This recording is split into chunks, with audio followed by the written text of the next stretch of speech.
Welcome to Cinema Bites, It's just a reflex, maybe. your go-to for movie recaps in a flash.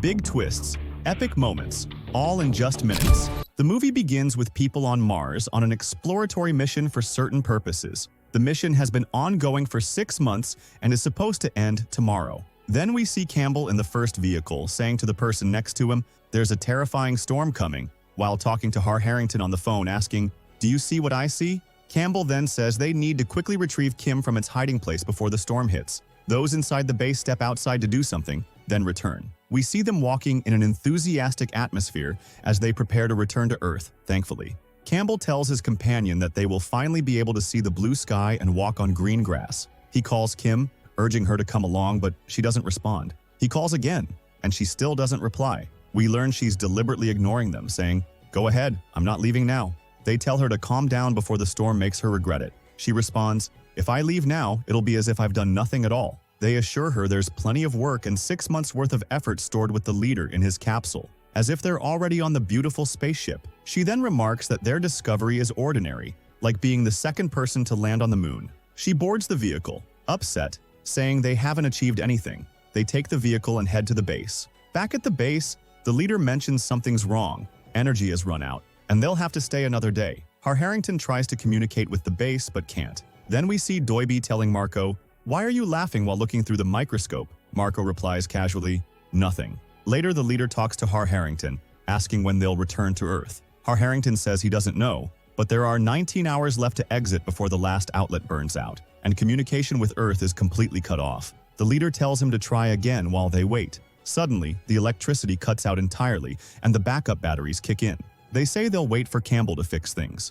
Marco approaches the leader, asking for a word. He mentions something outside he forgot to fix and wants to handle quickly. The leader tells him to forget it. He needs everyone inside for closing procedures. Marco insists, saying it'll look bad if others fix it while he doesn't. The leader reluctantly agrees but warns him to be careful and finish quickly. Marco requests another favor, to take someone with him. Marco takes Harrington along. The leader then tells Harrington to keep an eye on Marco and return quickly. Later, we see the trio outside returning to the base safely, but before entering, Campbell recalls a flashback of the ship in orbit, which bothers him momentarily. He brushes it off and notices 2 people exiting. Kim causes a problem saying, "We're going out to fix something and you're making us wait to leave at this exact time?" Harrington tells Marco they need to hurry. Marco responds, "No hurry, we'll take our time. This trip will take what it needs." Marco hints at something hidden, saying the leader doesn't know. Harrington questions him, and Marco assures him the leader is unaware, adding, "There's no real leader here. It's just a cultural thing."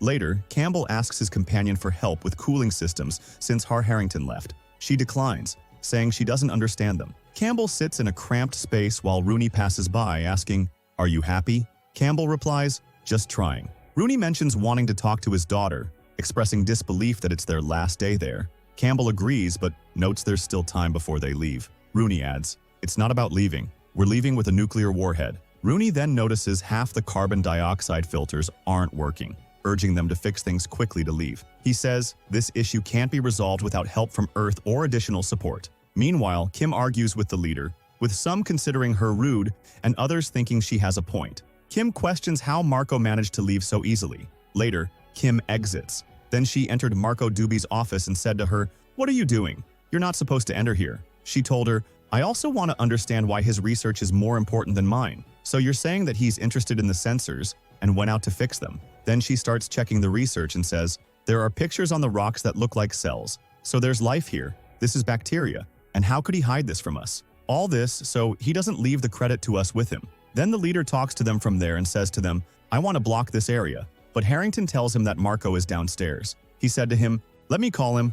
Marco tells him to leave them alone and tell them that the network is cutting off or that you can't see me. Come quickly and bring the camera to capture the most important discovery in modern human history. He felt into a hole happened suddenly in the place, Harrington running to it, but they did not catch him, and he quickly returned to call for help, and after seconds he found the leader and Dollaby with him, and he said to him, "What is the matter?"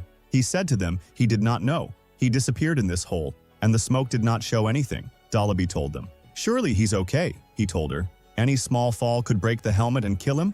We won't be able to get him out without equipment. I will go to get the equipment," and came back, and she asked him about the operation time. He told her from 30 to 40 minutes. Harrington told them, "Don't worry, I will stay with him." She told him, "No, I will stay with him." And the leader leaves her and goes back to tell them he and Harrington, and they still can't believe it. Then we see Kim. Outside, she says to them, "When will we announce the discovery? There's not much left before we leave." And Harry, because she fed up with Harrington. He tells her, "Do you have no shame or what?" She replies, "All this just because I am focused on the mission and doesn't want to ruin it. Honestly, he's the one who made the mistake when he left." Then he argues with her and was about to hit her, but others intervene. Later, they're talking to the base, and she tells them that Marco's family has been notified and that they should talk to him later. Meanwhile, we're supporting 100%. Finish your mission, bring him back, and return. They close the conversation, and everyone goes their separate ways. Ronnie comes to the leader and says, "It's not right for any of these individuals to speak like this at all." He warns, "This will cause problems, and it's not fair for Harry to leave again. He must stay here with Kim." That's exactly what happens. And they prepare to go out to rescue Marco, if he's still alive, and return quickly. We see everyone at the base except Kim and Harry, who stay behind while the others move. Dollaby go to stand in front of the pit but decide to return as instructed. She sits in the car waiting for the leader, who asks her, "Any updates?" She starts to say everything is fine, but hears a voice saying there's someone outside. Opens the door, and as soon as the door opens, she disappears. The rescue team arrives to find the car empty with no trace of Dollaby. They decide to lower Campbell, as he tells them to quickly investigate what's below. He descends slowly with a flashlight because the smoke above obscured everything. When he reaches the bottom, they ask him, "What do you see? Is everything okay?" He replies, "I'm in a place with strange things, but I can't describe what I'm seeing." Then he stops talking, remembering what happened at the space station, triggering a panic attack. He doesn't respond to them, and they pull him up. They ask him if he's okay, and he replies, "Yes, they're not down there. Don't worry, I just remembered something." Meanwhile, Ronnie calls them, saying he sees footprints of a person and sends a message to the base to prepare. They decide to move toward the base as well. Later, we find Kim and Harry trying to talk, but Harry says, "I don't want to talk to you." Then they receive a signal indicating Marco and Dollaby are coming. They open the door to find Marco's helmet damaged, and he's struggling. When Harry removes it, he discovers a strange-looking monster instead of Marco. Marco has transformed into the monster, grabs the nearby drill, and descends into a slimy substance. Harry then runs to Kim, warning her to run away, saying, "This isn't the real Marco." He activates the alarm, and as he ascends, Kim runs away. When she sees their appearance, she realizes they're no longer normal and says, "We have to escape now, or we'll all become zombies like them." She runs to the equipment and sends an SOS to the rescue team on their way, who don't understand what's happening. Kim begins throwing chemicals at Marco's face to repel him, which only hurts him slightly. The leader arrives and finds Kim escaping. He realizes Marco looks strange and tells Kim to quickly put on her suit and leave. As soon as she wears the suit, Marco confronts him. The leader tells Marco to calm down, saying, "You're sick and we'll help you." But Marco attacks him, injuring his chest. They all leave, and Kim tells them to close the door behind them. They ask, "How can we leave them? They're still breathing," meaning they're alive. She replies, "They're no longer humans. They've become something else." They see the leader coming out, pull him out, and lock the creatures inside with Harry, who is essentially considered dead. They say the door is made of steel and impossible to breach. One of them comments that the creatures have explosives and dangerous items. They respond, if they detonate them, the pressure will kill them along with the explosion. Campbell goes to observe their appearance through the glass and understands Kim's point that they're no longer human. They decide they must head to the hydrogen dome to save the injured leader and figure out what to do next. Then they actually go under the dome and they find him. And they put the leader on the table in the middle. And they tried to calm him down and take off his suit to see the extent of his injury, and they helped him. But they said to him, "Unfortunately, your shoulder bone is broken." He told them, "It doesn't matter, that's it, I'm going to die anyway. What's upset me is that I stayed here for 6 months, and I thought I would leave." While he was talking to Rooney, telling him that he wants their help. He finds him, attacks him, and hurts his neck, and then he feels like he was in a coma. And he came back to them again and said to them, "I'm sorry to all of you. All this happened because of me. And that I let them go out, and he died while talking to them, so that later Kim, moving, and she tells them, "Come on, tie him up with him because he will most likely move." They told her. Instead of being sad, she told them, the two outside are breathing in the Martian atmosphere so he could transform like them. Tie him up as a precaution. Then they say that they have to contact the Aurora base immediately. Then we see Marco and Doolippy blowing up the place there, and he comes out. This destroys the energy, and destroys anything that could help them get out of the situation they are in. So that we can see later, Ronnie says, as long as Harry and the commander are dead, there is no one but Campbell who knows how to fix the communication system there. He told them, "Okay, but so that I can go there, you stay here and try to lie them here, and I will go down from the shared hatch between here and there, and lock it after I leave." They were getting ready. They bring them until here, then they open the door for him and he goes down, and he is afraid that he will remember about what happened again and become nervous or have a seizure. Then they sit and examine the sample that belongs to the commander and find bacteria. And not only that, this is similar to what Marco was working on. Then we see Campbell coming down as soon as he reaches. Then he thinks about the old incident that had traumatized him. Then he told the girl that he was unable to do anything and did not know how to concentrate at all. She told him to calm down. No one else would be able to do this task at all, and I saw you working on the communication system by a can, so I believe in you. But he told her that there is blood all over the place. Apparently, some troubles happened, and he walked carefully and watching the two outside the hydrogen room so that they don't walk and attack the guy. And in the middle, they say that we have to try a practical solution. These are bacteria. We can try to make an antidote for them and spray them with it, for example, using the spray that we use to clean people when they come in from the pollution. Then he says to him, well, let's test its success. He found that it was still true. They said that we can try it on the commander. He has transformed and is moving. Then we return to Cobble, who is walking cautiously, afraid, towards the energy room to fix it and regain control. They send aid. The distress device will go first, and he loads in front of him and opens. Then we return to the people in the dome. They take blood samples from the commander, and they start to increase the antidote that they made for these bacteria. He removes the cover from his face and his eyes are all black. He has started to transform, but they sense that the one trapped inside is still there, and there is a human response inside him, and they injects him. With the antibiotic, he begins to convulse, and his body reacts violently to him. Then they draw a blood sample again. He examines it and found that the antibiotic has worked against the bacteria, and as long as they succeed intravenously, it will work when it is sprayed. Kim begins to put it in his sprinklers, and then we see that they were talking to the base, and he heard the voice of one of the Aurors telling him that we are in a state of urgent help, and he has no energy to complete the words. He notices something shining, and then he disappeared, and we found out that Harry was still here. At that time, those in the base found that Marco and Delipi started to walk towards the base again, and Campbell was there saying that we must open the door outside for them so that they could enter and get busy with it. This happened, and he hid underneath until they entered and started filling the antibiotics. But the girl told them to, because the bacteria have acquired immunity to it, and unfortunately it causes a very temporary effect. We see Campbell again while he is still trying to get out or move from this place, and he runs quickly and finds Harry in his face and grabs him to hurt him or bite him and turn him like him. But Campbell hits him, and then he runs away from him saying to them, Harry is behind me. Open the tunnel quickly so I can get out before him. And they put on all their suits, and then they open the tunnel, and the alarm is on for oxygen. And then the two outside run away to the base again,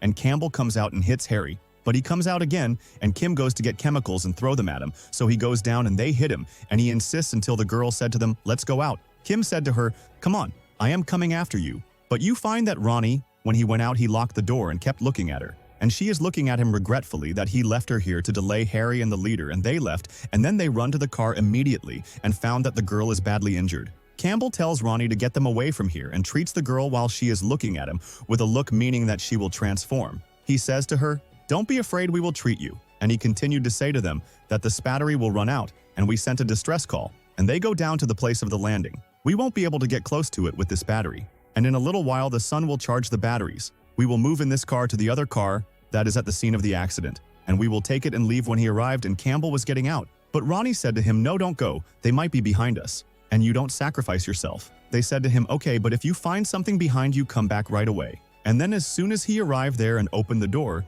Campbell says to me, no one is listening to us, just you and me. He said to him, yes, but the girl was listening. He told him that we had to go and leave the girl as she is infected. Campbell told him to count to 3 to back down. Then he went back, and he knew that he was injured in the neck. He also decided to betray them, and he walked away in the second car and left them. When he got down, he ran after him, but he didn't catch him, and his back was full of the zombies that were all transformed, so he ran again in the car with the girl. He tells her they are coming after us, but there is a storm that we can get into, and this is our trail. And they are really doing that, and she tells him, what are we going to do? He told her, we will sit down. There is nothing left to do before us. When the sun rises, it will charge the batteries in his car. She told him, what if it comes around and sees us? He tells her, we will run away from them a second, third, and fourth time. What will we do?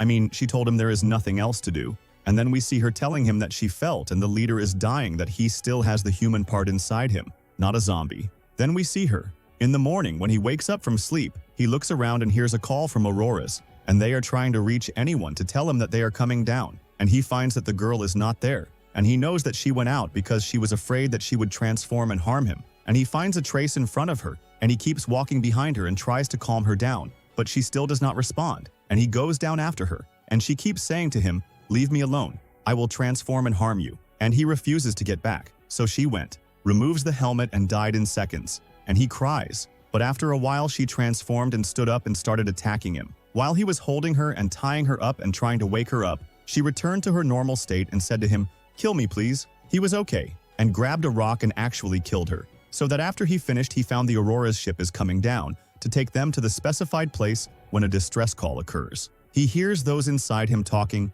and saying that they do not hear any response from anyone at all, and they do not know what is going on. Then Campbell sees his colleagues who have transformed, and they move towards the ship. He screams and tells them not to get down here and not to open the doors. Then he finds the voices of the people coming down from the ship saying that strange things are coming to us, and they did not finish their words. He finds screams and distress calls and he runs to them. He sees Marco, but he is a corpse. He knows that someone who transforms like this will not live long. Then he enters and locks the door behind him and moves slowly towards the command room in order to find Ronnie there. But he is a zombie and is still at the beginning, and he tells her, "I don't remember my daughter's name or shape, even to say goodbye." He tells him her name is Ella, and then he tells him that I have to go to her and start the ship that is moving alone because the two of them are busy hitting each other. And then Campbell hits Ronnie with the helmet until he completely loses consciousness, and after he finished, he takes it out and throws it into space, and then he extricates himself because he did not know how to breathe, closes the door, returns to the ship again, and sends out a distress call that reaches them after a quarter of an hour, telling the station in space that all the personnel who were with him are infected with a bacterial. The rescue team is also dead, and I don't know what my condition is, but in general, if I am infected, I do not know what to do. And if I was not injured, I did not have enough gasoline, and the movie ends. If you liked today's video, don't forget to like, subscribe to the channel, and activate the bell to receive all new updates. See you in the next video. Goodbye.